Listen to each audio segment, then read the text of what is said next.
තියනවද ලස්සන රූපයක් උසස් කුලයක් පිටිපස්සේ හැංගිච්ච මිනිමරුවෙක් ඉදී කියලා. 16 වන සියවසේ හංගේරියාවේ කාන්තාවන් 600කට අධික ප්‍රමාණයක් ඝාතනය කරපු කවුන්ස්ටන් වරියගේ කතාවයි මේ. කවුරුන් නොදුටු බිහිසුණු ලෝකයක ජීවමාන චාරිකාව. දඩයම.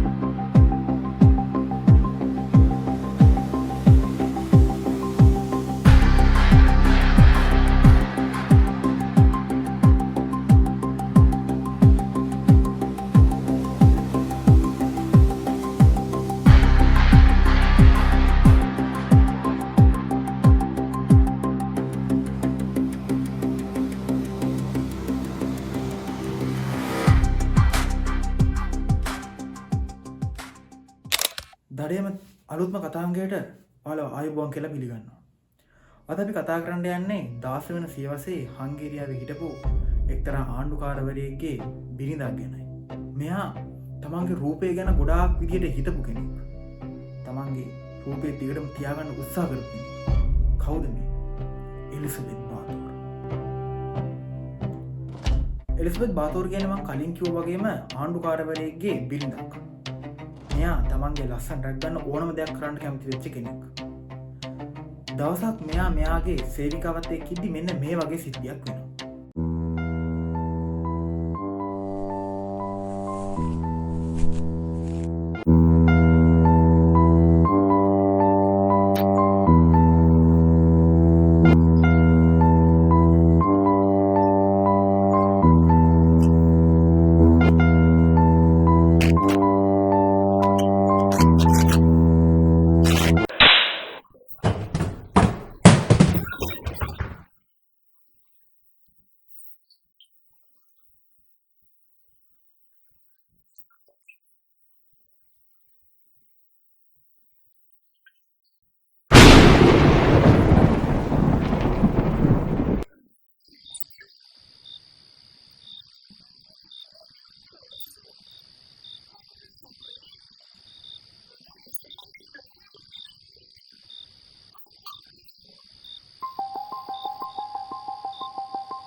මෙන්න මේ සිද්ධියෙන් පස්සේ එලිසබෙත් බාතෝර් තීරණය කරනවා තමන්ගේ රාජ්‍යයේ ඉන්න හැම කාන්තාවක්ම තමන්ගේ මාලිගයට ගිහින්. එකවර නෙවෙයි විවිධ අවස්ථාවලදී විවිධ හේතු කියලා තමන්ගේ මාලිගයට මේ කාන්තාවන් ගේන දෙන්නවා. කාන්තාවන් හෙවත් විශේෂයෙන්ම කන්‍යාවන්. මේ කන්‍යාවන් මේගොල්ලෝ මෙයා එක් අරගෙන ඇවිල්ලා මෙයා කරන්නේ මොකක්ද? ඒගොල්ලෝ ඝාතනය කරනවා. මේ විදිහට ඝාතනය කරලා එයාලගේ රුධිරයෙන් ස්නානය කරන එකයි මෙයා කරේ. ඇත්තටම මේක එක්තරා විදිහක මානසික ව්‍යාකූලතාවයක් කියන්න පුළුවන්. මොකද ඒක අපිට මොනගෙන්ද පැහැදිලි වෙනවනේ. වෙන කෙනෙක්ගේ ලියනෑව කියලා අපි ලස්සන වෙන්නේ නෑනේ. මේක ඒ කාලේ තිබ්බ සමාජ සම්ප්‍රදායත් එක්ක ගිය මොකක් හරි දෙයක් වෙන්නත් පුළුවන්. කොහොම හරි මේ එලිසබෙත් බාතෝර් කරේ කාන්තාවන් 600කට අධික ප්‍රමාණයක් ඝාතනය කළා. මෙයාට මේ වැඩේ දිගටම කරගෙන යන්න හම්බුනේ නෑ.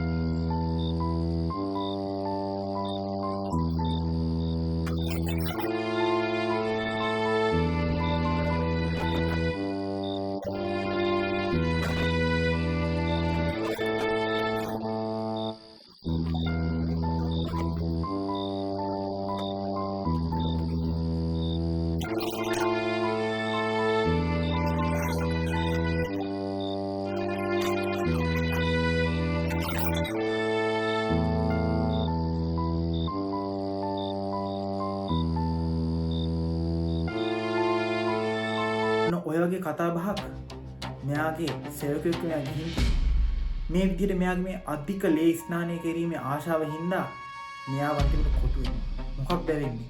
මේ ගමේ හිටපු මිනිස්සු බලනවා රාජ මාලිගයට නැත්නම් ඒ ආණ්ඩුකාරවරයාගේ මාලිගයට කාන්තාවන් යනවා. හැබැයි ආයේ එන්නේ නැහැ. ඇයි? මේක ප්‍රශ්නයක්. එන්නම කාන්තාවන් අතුරුදහන් වෙන්න ගන්නවා. මේක ඉස්සරහට හොයාගෙන නැද්ද මේගොල්ලන්ට හොයාගන්න හම්බෙනවා මේ වැඩේ පිටිපස්සේ ඉන්නේ එලිසබෙත් බාතෝර් කියලා.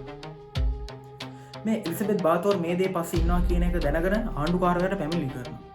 මේ පැමිණිලි කරාට පස්සේ අද කාලේ වගේ මරණ දඬුවම දෙන්න යන්නේ නැහැ. ඒ කාලේ සම්ප්‍රදායක් තිබ්බා රජමාලිගාවේ කෙනෙක් වැරද්දක් කරොත් එයාට මරණ දඬුවමවත් සිරගත කිරීමක්වත් කරන්නේ නැහැ.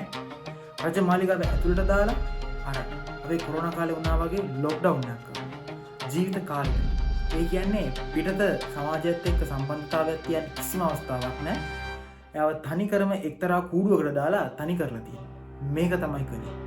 තමන්ගේ ජීවිතයේ අන්තිම කාලෙ වෙනකොට මිය යනකම් මේ තමන්ගේ ඇතිවෙච්ච මානසික ව්‍යාකූලතා නැත්තම් පිස්සුව හින්දා අවසානයටකන් දුක් විඳිනවා.